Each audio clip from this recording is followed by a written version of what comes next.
السلام عليكم واهلا بيكم في فيديو جديد. والنهارده هنتكلم مع بعض عن الذهب، ويعني تشتروه منين واخبار الذهب. طبعا اسعار الذهب دلوقتي يا جماعه نازله، يعني الى حد ما.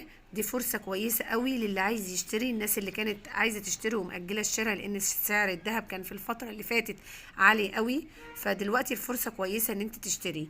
الناس طبعا اللي مستنيه مناسبه، هتجيب شبكه، هتجيب هدايا، عايزه تغير ذهبها، معاها فلوس وعايزه تستثمرها في الذهب. احنا عارفين طبعا ان الذهب بيحفظ قيمه الفلوس، يعني ضد التضخم وكده.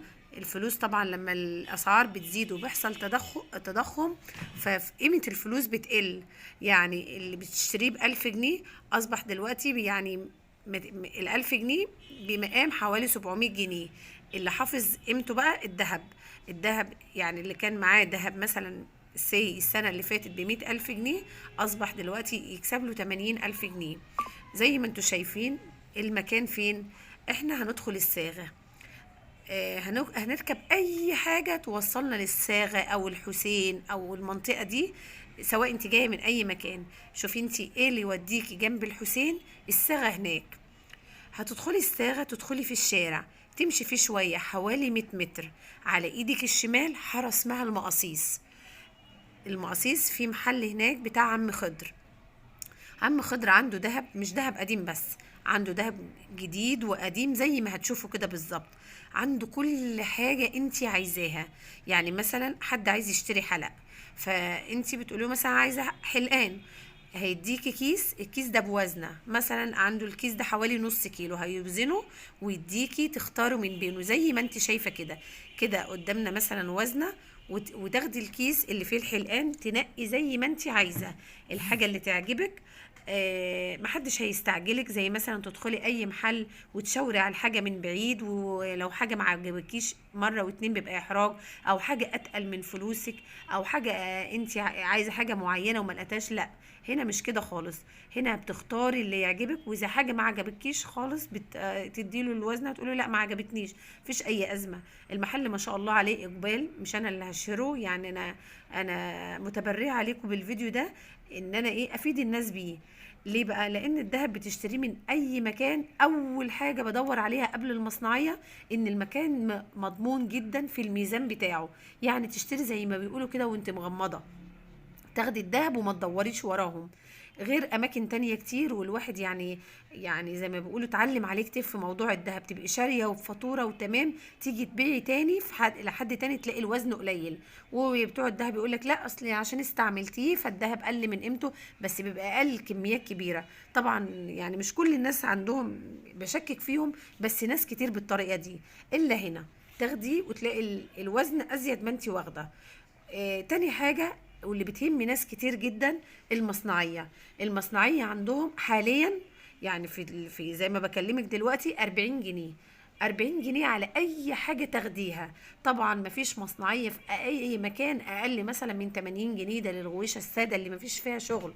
أما بقى الحاجات اللي فيها شغل وحاجات من دي، فالرينج بتاعها بيبتدي من 120 جنيه وانتي طالعة. يعني مثلا غير الضريبة والمصنعية وحوارات تانية كتير. لا، هنا هم 40 جنيه. الحاجة اللي عجبتك بتوزنيها ويطلع لك بيها فاتورة مختومة ومعتمدة. وعرايس وناس كتير بتيجي تجيب الشبكة بتاعتهم، والشبكة بتتلمع وتتحط في علبة وتبقى زي الفل. زي ما انت شايفة كده، مش عندهم دهب اصفر بس. الناس برضو اللي بتحب، طبعا الدهب اذواق والحاجات دي اذواق. في ناس بتحب الدهب الابيض ما بتحبش الاصفر، موجود عندهم وبنفس المصنعية. تختاري زي ما انت شايفة قدامك اهو، حلقان، اساور، خواتم صغيرة، قلب سلسلة، اي حاجة، انسيال، اي حاجة انت عايزاها وبنفس المصنعية، مفيش اي اختلاف. بل بالعكس، ان انت الراجل كمان مسامح. يعني انت عارفين احنا بنحب ايه، نناهد شوية مع الناس او نفاصل شوية. ممكن تنزلي معاه، والناس مسامحة ومهاودة في الاسعار. زي ما انت شايفة كده بتشتري بكل حرية، تحس ان المكان مكانك فعلا. شايفة الحاجة بالتيكت بتاعها وبالورق بتاعها. ولو عجبتك حاجه مثلا ما في فص منها واقع بيركب لك الفص، الفاتوره بتاعتك بمنتهى الامان. اذا الشركه دي بترد بالفصوص بيعرفك، بيقول لك الشركه دي بترد بفصوص، وبيكتب لك في الفاتوره ان ده بيرد بالفصوص. هنا زي ما انت شايفه، نيجي هنا للغوايش ال21. يعني عايزه اقول لك اكتر من كام وزنه وكام كيس عنده. ده بالصدفه حد بيختار في الكيس ده، وانا وقفت اصور معاها.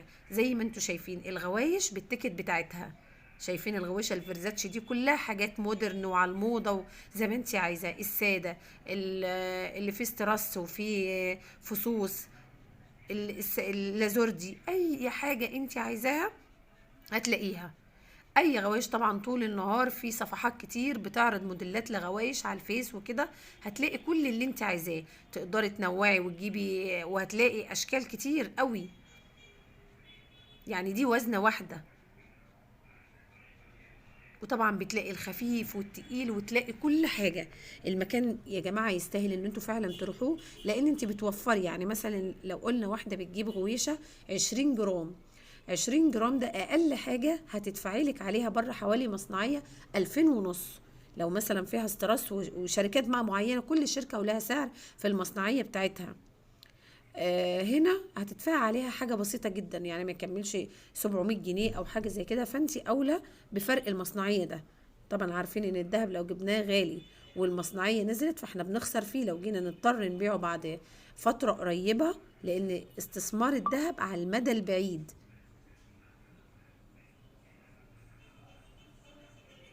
شايفة اشكال كلها ما شاء الله جديدة، حلوة جدا، مودرن، مش حاجات قديمة ولا حاجة.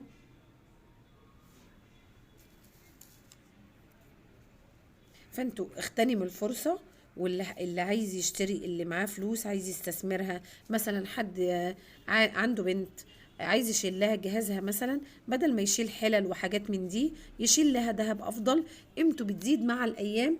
لكن الحلل ممكن، او الحاجات الجهاز ده بيبقى كركبة في البيت، وفي نفس الوقت احنا مش عارفين الظروف ايه، او الموضة هتتغير، او لكن الدهب سعره بيزيد وبيحفظ قيمة الفلوس.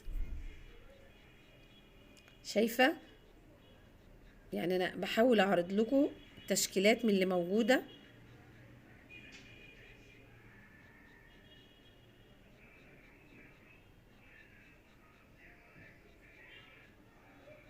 كله بالورق وبالتيكت بتاعه.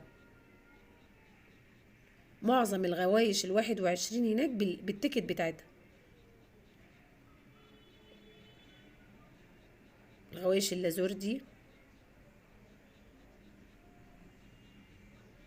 حلقان، سلاسل.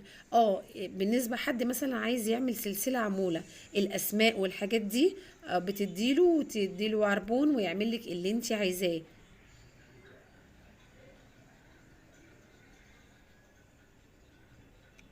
الحاجات الفيرزاتشي اللي طالعه موضه، تقدري تطقمي، يعني تعملي طقم مثلا حلق وسلسله وخاتم وانسيال، تجمعيه برضو من نفس الحاجات الموجوده عندهم.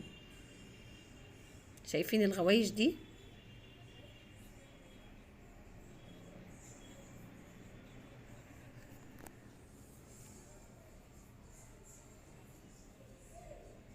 الحلقان، اي حاجه حد عنده مشكله، البريمات بتاعت الحلقان وقعت، الحاجات دي كل حاجه بتلاقيها موجوده عندهم طبعا، وكل الاوزان اللي انت عايزاها. حتى لو قعدت تتفرجي طول النهار مفيش حاجة ناسبت ظروفك، مفيش أي أزمة. يعني لكن عند أي سايغ تاني. كمان حاجة، إن إحنا لو جينا يعني نبيع الذهب لأي ظروف ما، لو رحنا لحد هيقولك هخصم 3%، هخصم. هم هناك بيخصموا حوالي مثلا 20 جنيه، على حسب بقى سعر او ارتفاع الدهب، بيبقى لها حسبة معينة. انا ما اقدرش افيدك بيها قوي، بس اللي اقدر اقولك عليه ان هم بيخصموا حاجة صغيرة، ما بيخصموش كتير برضو.